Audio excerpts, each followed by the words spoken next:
Hello, everyone, and welcome to this episode of the Higher Ed Geek Podcast, episode number 122 with Tim Mousseau. A really great, relevant conversation exploring masculinity, sexual harassment, sexual violence, and focusing a bit on the college setting, but also just sort of about this work at large. So really appreciate Tim's time and all that he shared. There's some great resources to check out in these show notes as usual. So please do take a quick gander down there. But also we have some awesome sales coming up this month. The first one starting today in our merch store, which you can also find in the description, the show notes for this episode. So definitely go grab some cool stuff. It helps support the show. And it's a great sale, so you'll save some money too. So with all of that and without further ado, this is episode number 122 with Tim Mousseau. Well, I'm very happy that we are giving some time here for this episode to a very important topic that unfortunately continues to be relevant and grabbing headlines of masculinity and how it intersects with sexual harassment, sexual violence. Appreciative of the time and the space that we're getting today again. And you, Tim, for sharing your experience and your expertise in this area. But we'll go ahead and just dive in, get started, start off as we always do. If you want to introduce yourself and give a brief overview of your professional journey, how you got to be where you are today, and then we'll dive into the topic. Absolutely. And thanks for having me, Dustin. I know my name's Tim Mousseau, and to kind of just jump right in, I'm a male survivor of sexual violence. And for me, that is kind of frames a lot of the way I approach the conversation and my perspective on it and why I talk on the issue. I got my start in higher education working at the University of New Mexico. And at the time I was working at what was called the Mentoring Institute. And so we were designing these peer mentor programs for first generation students. And I was working on my master's in organizational leadership, and I thought in my world that that's what I was going to do. I was going to study leadership, work in leadership programs. Everything was great. And then after a number of experiences and encounters and interactions, I started to open up more about my experience as a survivor and to talk a little more openly about what it meant to be a survivor of sexual violence. And it kind of would eke through in conversations with friends or, in public settings. And finally, I started to publish a little more publicly about what it was like for me as a survivor.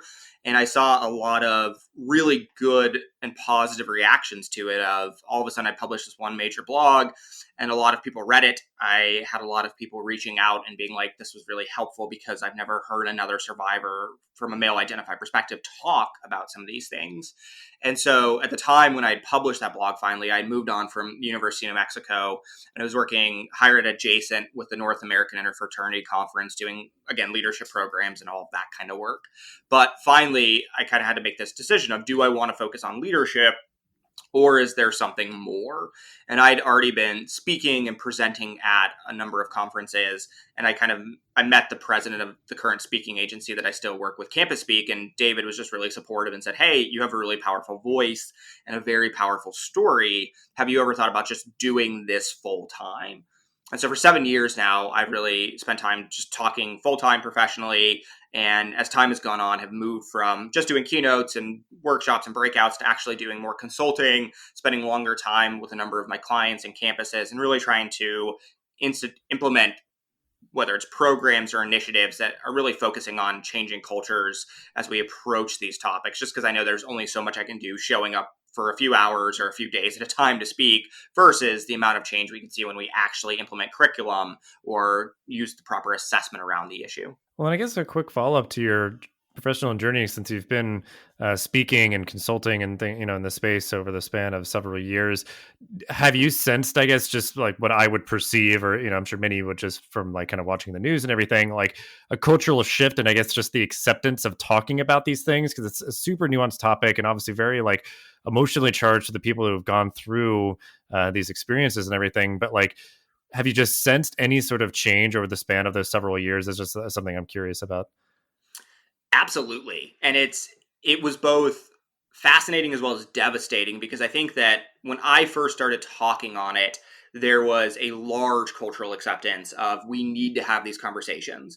And I believe that society as a whole really had this perspective at that time of, believe survivors, we need to hear these voices, we need to be having these difficult conversations and talking about the topic because it is impacting so many people. And there was, I think, just so much media that was coming out. There was a number of books that were being published. It was kind of this really, I think for many people in the public sphere, the first identification of this is this kind of endemic issue.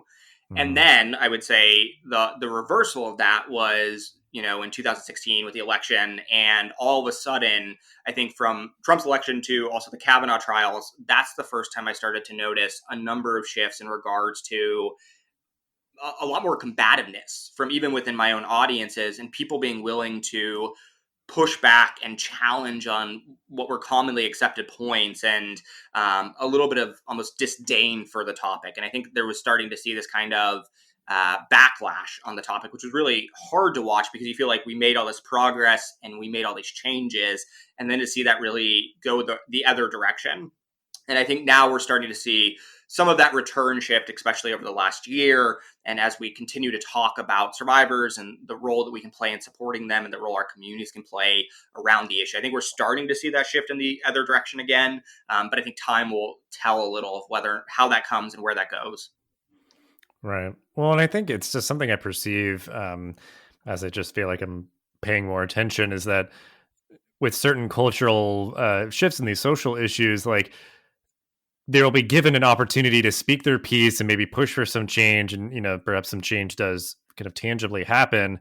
But it does certainly when it's like kind of hitting some momentum in a stride, there's certainly that ingrained status quo that is kind of like you said, kind of pushing against, because in my head, that's sort of these people being like, all right, enough's enough. You've been like kind of disrupting things and sort of, uncovering these hard truths that have been existing and just being ignored for so long. Like people kind of push back because, yeah, it's tough. It's hard conversations and hard truths to realize, but they're necessary. And this has been long overdue. So, yeah, it is fascinating, kind of this pendulum swinging back and forth and everything. And I think certainly like a big piece of all of this, I think, is just this, capital M, like masculinity. Like it's just this big hanging piece, I think, in this conversation of how it shows up in terms of one, certainly like how you kind of came over time to be feeling more comfortable and confident and empowered to share your story. But then certainly the prevalence of perpetrators of a lot of sexual harassment and everything certainly are men, and there's masculinity wrapped up in what men think they are entitled to, or how they think they're supposed to act, and all of that. So we'll start with a very broad question, because I feel like that's maybe part of the issue, is just like how we define masculinity. So I'm curious, in your work and how you speak about it and work with people, how do you define masculinity? Whenever I look at masculinity, I think that the kind of high level view of there's this idea of we're seeing the traits and the values, the characteristics that we traditionally associate with people that we were defining as men, right? And I think that's really a salient point that still continues to push through in the work we're doing right now. For me, the place I break it down a little further is I think of masculinity on both the systemic level as well as the individual level. And I think it's really important to talk with masculine and male identified audiences around that, because I think so many people, when you talk about masculinity, they get caught up on this personal experience. And they'll always, I hear these stories from men who will talk about, well, I define masculinity with these beautiful terms, and they think the values for them is they'll talk about courage and kindness and compassion. And oftentimes they have these beautiful stories to tell. And it's helping them realize, yes, we define and we view and we perceive masculinity on an individual level, those traits and values that we have experienced in our own life through the role models and the people around us.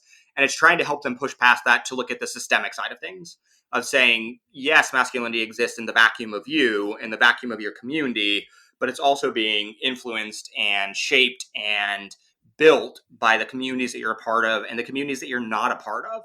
And it's trying to push through into there of helping them realize you can have a beautiful personal definition of masculinity, but how is this impacting others? And how is your masculinity, as well as general definitions of masculinity, being forced upon others?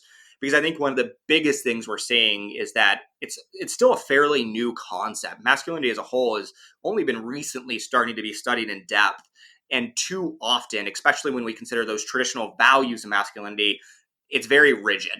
And I think that's the hardest thing, is there's so much rigidity around it that a lot of people feel that anytime we're challenging or critiquing masculinity, they clamp up and they say, well, this is the way it's been, and this is something that's never personally hurt me, and so we have to stick with this. And I think there's that rigidity that really defines a lot of masculinity. Because the other thing I would say around it is, so often the way that society has traditionally viewed masculinity is through the lens of a negative. I'm not saying that masculinity is inherently bad, but more so the way we've always defined masculinity is in this idea of, I am masculine because I am not this.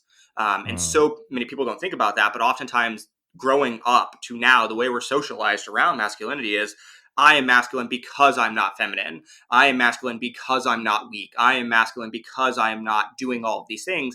And that is just a very damaging viewpoint to have, and to base an entire system of beliefs around, of you are masculine because you are not. Yeah. I mean, I think that's really well put, just all of that, because it's so much in it. Because I think it's just the idea of like almost breaking down someone's concept of reality on like kind of that more systemic level, just like, oh yeah, like when it comes to like a family and like who does what and all that, like that's like almost like society is structured around these, concepts of masculinity and everything. And then yeah, I mean, it's just a lot to process. And I think, again, it ties into the idea of sexual violence, sexual harassment, and all of that. And it's like you said, a lot that's kind of captured headlines in terms of the previous administration and all that happened within that, and everything that was leading up to it. And again, it's still grabbing headlines now as of the recording of this. But I guess just to put a finer point on it, like what makes it so relevant to the work that you do that focuses on educating people about sexual violence.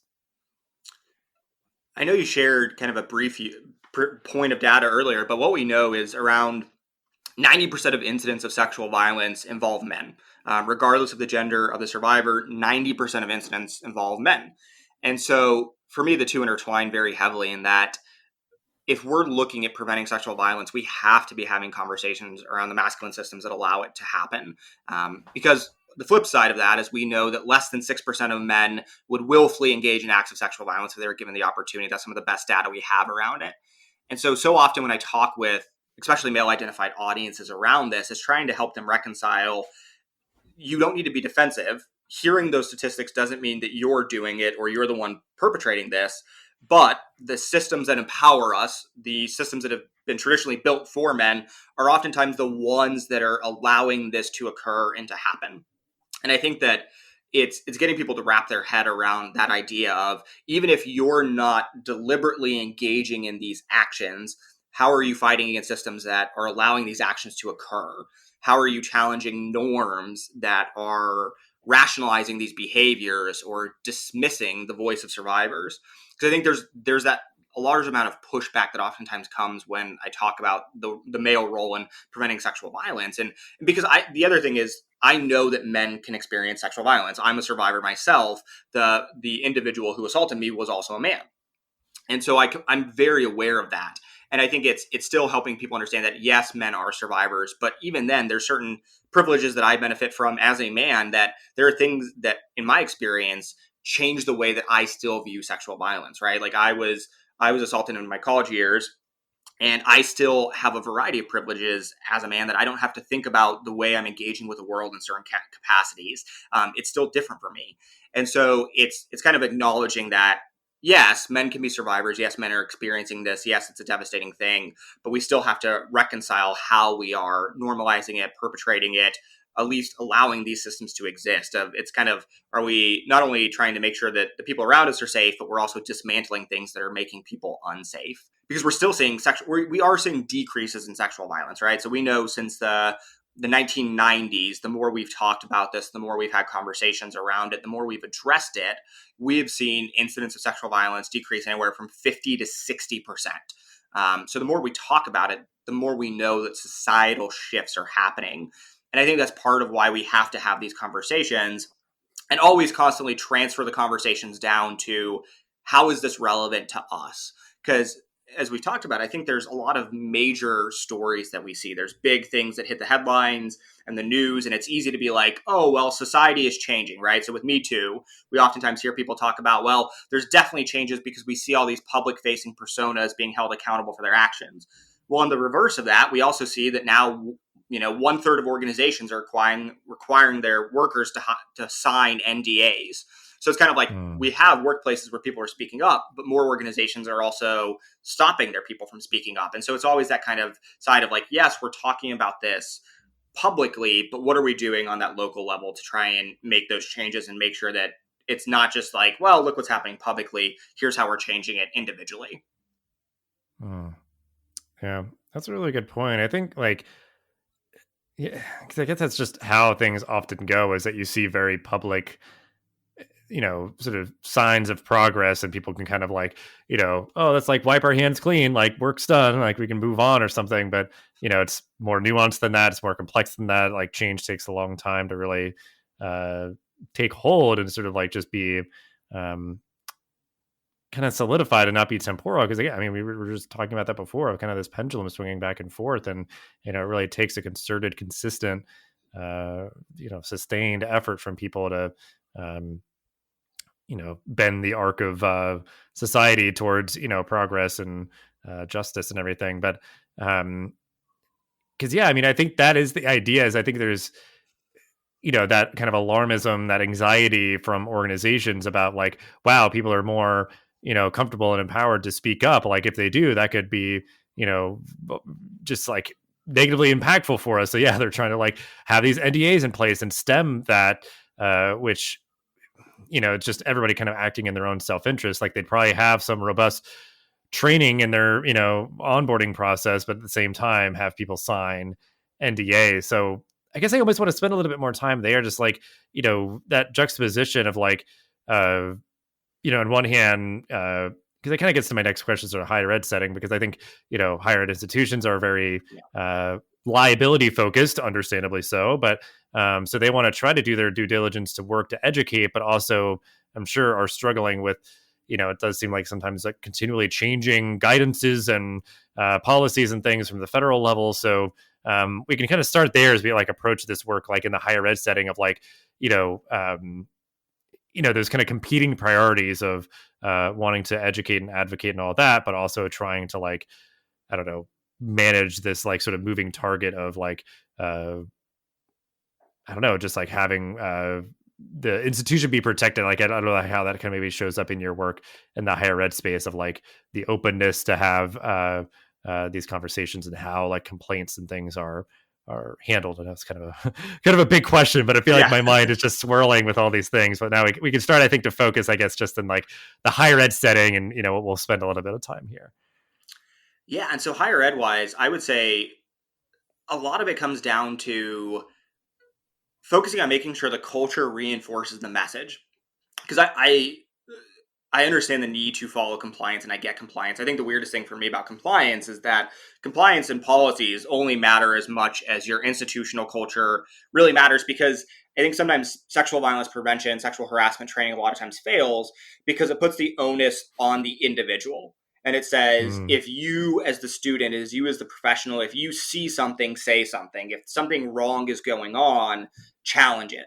And yes, absolutely. If harm is happening, we have to challenge that harm. But there always has to be a deeper dive of why is this harm allowed to happen in our culture, right? So we shouldn't be afraid of people speaking out about the harm in our culture. We should be gracious when we hear the harm in our cultures that are occurring, because it allows us to address it as long as we're willing to actually look at the rooted systems that are allowing that harm to occur. We shouldn't be afraid of it, because compliance is fine so long as the culture reinforces that compliance. So, for example, I've worked with a number of institutions where students don't necessarily trust the Title IX office, or they don't feel like the Title IX office serves as a resource. Now, I think sometimes that's an issue of they have a misunderstanding, or they're not fully aware of what Title IX does or how it interacts or how long a process can take. And I understand the frustration of, the Department of Education continues to change regulations. And the last batch of regulations that were rolled out were really not supportive of survivors. So I get that frustration across the board. But sometimes I think when I work with campuses, one of the first things I tell them is, how are you training your students on Title IX? Is it a cut and paste program that is going through policies and putting an entire policy on a slide and just reading them off? And is that what you're doing? Because that's not necessarily always giving them an idea of how to support you or how you can support them, and how they can utilize your services. So sometimes it's investigating the way we're talking about our services.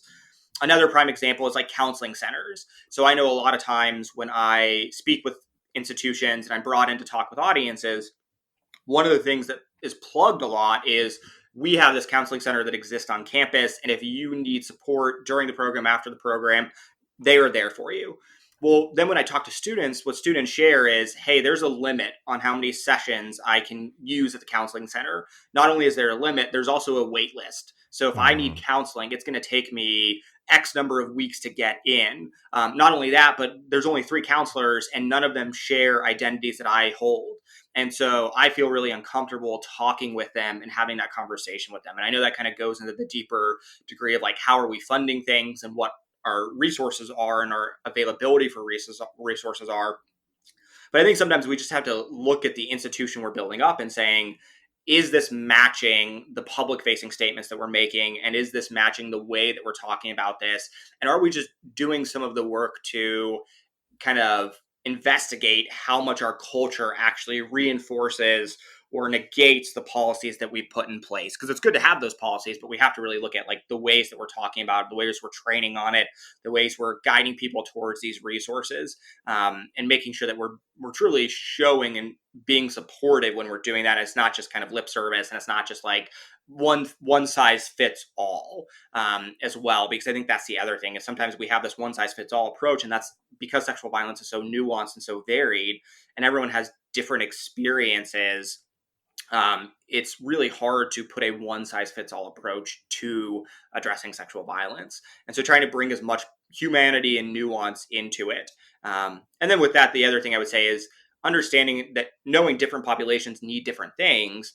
As we are training on these topics and leading educational sessions and conversations on it, how can we tweak the work that we're doing to really fit the needs of our students, right? So I always look at it in, ideally, the way that a first year student is addressing conversations of consent and relationship building and all of those pieces should be different than the way a third or fourth year student is looking at the same issues, because they're different developmental places and they've received different degrees of training. But so often, if we're funneling everyone into these same buckets, we're going to really miss the mark on, there might be skills that some of our older students may not have that we could be teaching them, or they may just get bored and they may feel like, I just constantly have to repeat the same training and I'm not actually learning anything. So I'm not actually picking apart the nuance of the issue.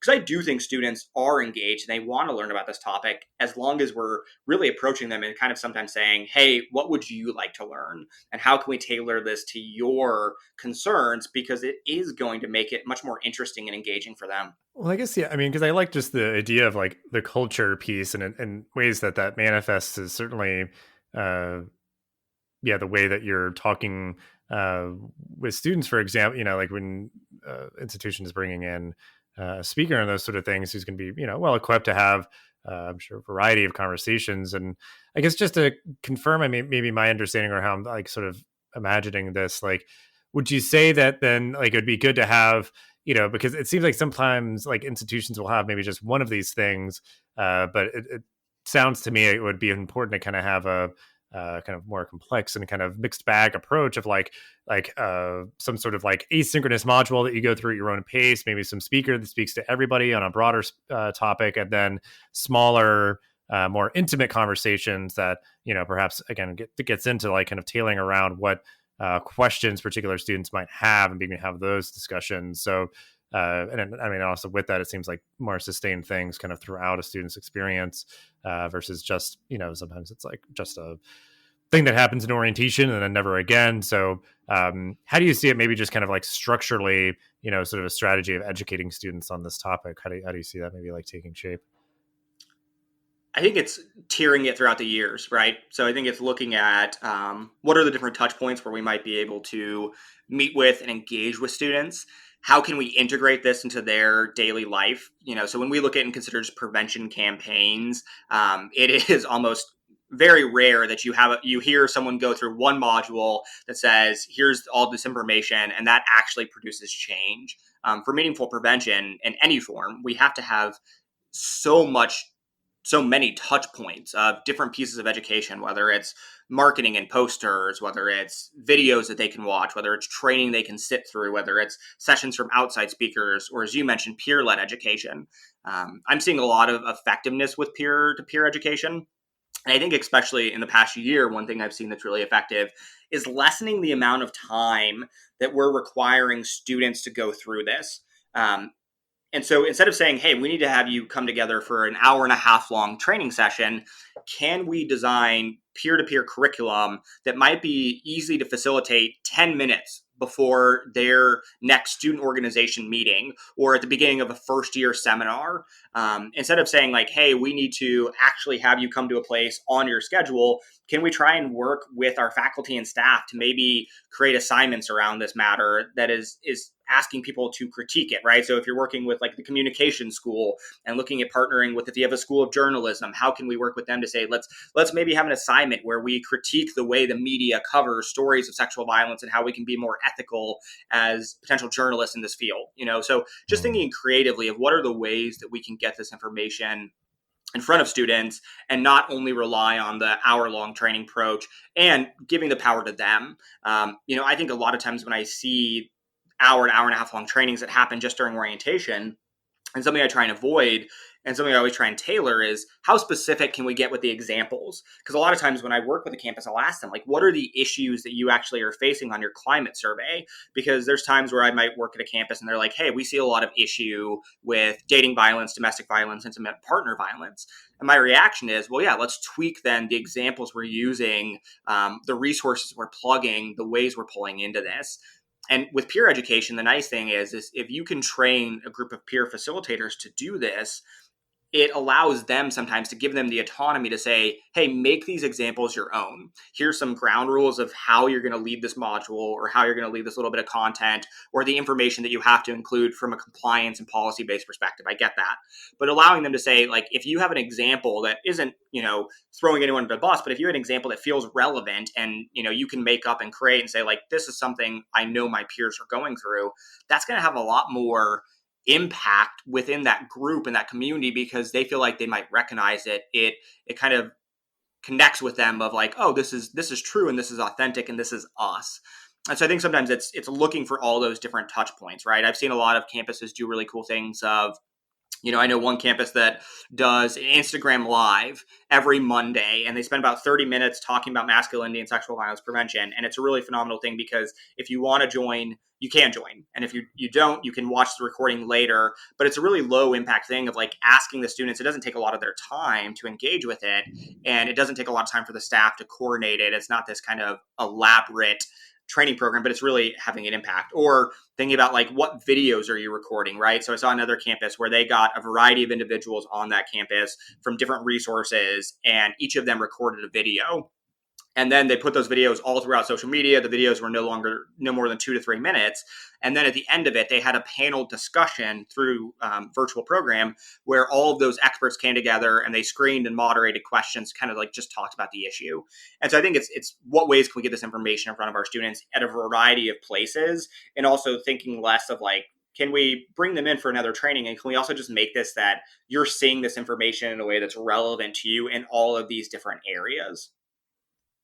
Yeah. Well, I mean, that's just really great. I mean, it's tangible examples for people to kind of take away and think about of how they could apply that in their own context. And I mean, it just makes a lot of sense. I mean, because all within that, with it being peer leaders or just it feeling more kind of personalized to the context of whatever institution, whatever students are kind of facing, it just feels like you're kind of getting at like just more human, like it feels as though it's just not this like, rote government policy kind of bureaucratic sort of thing that is this overarching guidance, but it's like, all right, well, let's bring this down to earth and let's like really kind of dig in with it and talk about it in a human way, in a way that just feels more relevant. And I think that's really great advice. And certainly maybe just kind of navigating this space, like, because I think we got a lot of good like tangible things that people can do, but I'm just imagining too, again, this can be very draining and tough and just confusing, kind of disorienting work of trying to navigate these guidances and policies, or just kind of trying to be kind of dynamic and responsive to what's coming up on folks' campuses. But any other advice they would give to hired pros just kind of navigating this topic and, trying to educate their students to the best of their ability? One of the things I always recommend as a good starting point is try and do as much assessment as possible, right? And it doesn't need to be formalized, even if it's informal. I think anytime you're hosting a program or an event or a initiative, ask for feedback. And just try and talk with the people who attended of, hey, what did you like about this? What was engaging? Was there content that was missing for you, or topics that would be more interesting and engaging for you? And I think it's sometimes going directly to populations to talk with them about it. I, even for all the work I do, have not kind of figured out the perfect way of getting sometimes male identified populations to engage on the topic. It can be very hard, especially with specific groups, to get them to show up. And one of the best ways I've always tried to remedy that is just directly approaching the people that I wish were in my sessions and asking them outright, what would make this engaging for you? Hey, we have to talk about sexual violence prevention. We have to talk about Title IX. That's going to happen. So how are we going to make this more engaging, and how are we going to make this more relevant towards you and your population and your peers? Because I think sometimes there's so many ways you can address sexual violence prevention. There's so many different facets of this topic. And so I think when we can go directly to the people we're trying to impact and figure out from them, here's where the gaps in our knowledge are, or here's where the gaps in our knowledge are that are really important and that we want to learn about, it can give us the power of saying, hey, look, I know we spoke a few months ago and I talked with your student organization and you said you don't understand X, Y, and Z thing about consent. We have this training coming up. We have this speaker coming up. We have this guest panel around this. We would love if you would be a part of it. We think it's really relevant to your organization. That's one thing I think is really helpful. Another I would say is try and always kind of simplify the training you're doing. Generally, we know, because there's so much, I think, nuance, and sometimes we feel like we only have students for a little bit of time around the sensitive topic. I see a lot of times we're throwing so much information at them, and I don't think they can fully absorb everything because we're trying to ask them to know and understand everything of this critical issue. And so just thinking about, can I simplify this? And if you're running a prevention campaign, or you're setting up a series of marketing promotions or events, can you make it around, like, for these 3 months, we're going to focus on really bystander intervention, or we're going to focus really heavily on the complexities of consent, or we're going to focus really heavily on, intimate partner and dating violence kind of thing. Because I think when we make it simple, it's much easier to get people engaged in the topic because they don't feel like they're being overwhelmed. And I think a lot of times when I talk to students, they're like, I've heard so much. I know this is an issue. I know it's a problem, but I'm never leaving programs with a clear idea of like what I can do around it or how to stop it. And then the last thing I would say is sometimes think about ways that you can try and make it positive. It's a serious topic. We need to treat it with a serious degree, but especially the last year has been so hard from a mental health perspective. And I think people are just exhausted that, like, there were a few partners I worked with where we just did simple tweaks to their language of saying, as opposed to talking about like intimate partner or dating violence, we couched the program under the name of like, what does it mean to be in a healthy virtual relationship? And we were still addressing sexual violence prevention, and we were still addressing issues of violence in relationships. But just that simple tweak of changing the title to focus on healthy relationships led to some really profound conversations because people were just like, oh, this is going to be a positive conversation, right? And again, you still have the seriousness, but it's just that kind of like the way our mind is kind of like, man, I'm exhausted. So I would love to go to something that seems a little healthy. And we're still going to have a serious conversation around it, but it's just that shift in marketing can kind of change some of the engagement. Yeah. Yeah. That's great advice as well. Because I guess it's almost the idea. Yeah. Like some people are just going to kind of a knee-jerk reaction to just something, like the headline, just the title of something. But it's like, yeah, I think we could all agree that we'd love to have healthier interpersonal relationships, and it's just like, yeah, I'd love to hear what's talked about there. And, certain things are kind of just going to be generally applicable to a lot of different contexts. But again, they're serious and relevant and important conversations. And whatever we can do to get more people to get kind of sitting down and engaging with it is certainly good. So I guess, again, sort of on the advice piece, we always love to get any resources, things that you would like to give a shout out to that we can include in the show note that are relevant to this topic. Yeah, there's a number of books I've found really helpful on this. First one is called Sexual Citizens, a landmark study of sex, power, and assault on campus. And that one came out recently, and I think it does a really good job of looking at the current kind of state of sexual violence prevention and how we're talking about it. And it's a very great research piece that I really love. For the Love of Men is another book that kind of gives a high level intro to masculinity, and that's by Liz Plank. And it kind of approaches, I think, from a very realistic way of how a lot of men especially are viewing and talking about the topic. And I think it gives a good idea of this is how men are having this conversation. And another one is The Descent of Man by Grayson Perry. That's a really good one that talks a little bit about masculinity from someone who I think has been in the conversation a little longer and has a unique perspective that's not as similar with some people who cling to traditional ideas of masculinity. And then another book I found really fascinating recently is called Can't Even, How Millennials Became the Burnout Generation. And I think it's just fascinating with the trends we're seeing economically, and just gives an idea of, it doesn't cover sexual violence or masculinity, but it really just talks about like why people are exhausted and why we're stressed and some of the struggles that our students are facing and our peers and our coworkers are facing, of just like the ways that kind of in a capitalistic society, we're like, why we're so burnt out and why this can feel so hard. And then organizations, A Call to Men is a really good organization that talks about masculinity in general.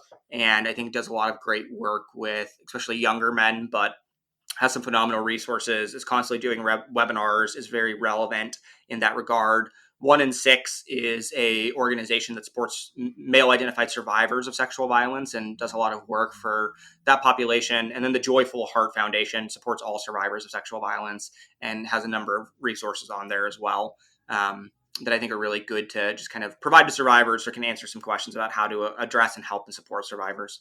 Yeah, those sound like great resources. And yeah, I've been kind of curious about that For the Love of Men book, because I follow the author on social media and follow them for a while. And they always kind of bring it up. So maybe I'll check that one out. Even that the Burnout Generation one too.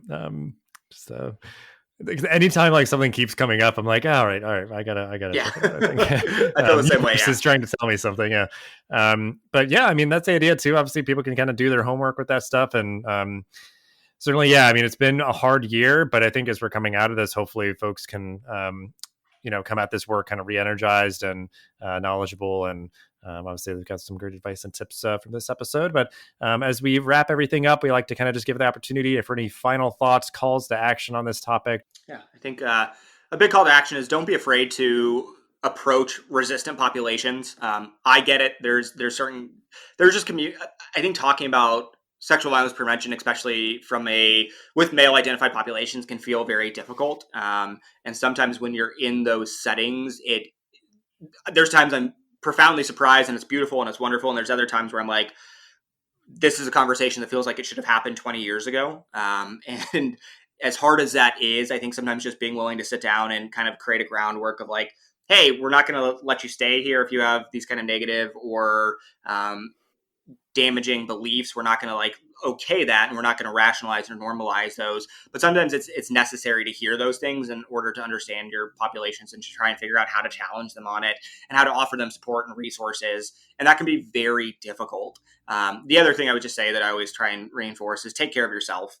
There's so many people who are doing sexual violence prevention work, and I understand as a survivor how personally passionate I can be about this, where it feels like you have to do it all the time, and it feels like it can become a very quick part of your identity. And when you're constantly working with supporting survivors and working around sexual violence prevention, it can feel very difficult. But just remember to take care of yourself and know that there's a lot of people who will offer help, and you're not alone in this, no matter how isolating it might feel. Beautiful sentiment to end on. Definitely agree. It comes up a lot, I think, when we talk about these kind of topics of just making sure that we are able to stay committed and keep fighting the good fight. And I just thank you so much, Tim, for taking the time out to talk about all that you did and share all that you did, and so many great resources. And we'll have ways to connect with you and your work and everything that you mentioned in the show notes as usual. But yeah, just thanks again so much for your time. Absolutely. Yeah. Thanks, Dustin. Thanks for having me. Thanks for listening to this episode of the podcast. Make sure to rate, review, and subscribe so you never miss an episode. Thanks again for listening, and we'll see you in the next episode of the Higher Ed Geek podcast.